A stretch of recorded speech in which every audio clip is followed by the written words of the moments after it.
በድፍረት ተናገረ። በዚያች ቅጽበት ሰማይ ተናወጠ። ብዙዎቹ መላእክት በታላቁ አለቃቸው ትዕቢት ታውረው ፈጣሪያቸውን ካዱ። በሰማያት የነበረው ዘላለማዊ ሰላም ተሰበረ። ጸጥታው በአንድ አስፈሪ የጦርነት ነጋሪት ድምፅ ተተካ።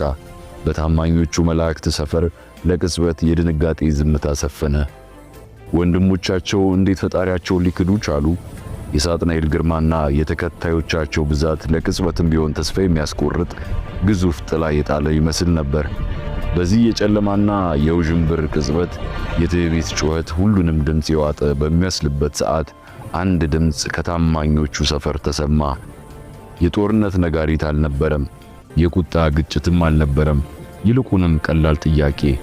ይህንን ጥያቄ ይዞ ወደፊት የወጣው በሹመት ከሌሎቹ ያላነሰ ነገር ግን በትህትና የተሞላው መልአክ ቅዱስ ሚካኤል ነበር። የስሙ ትርጓሜ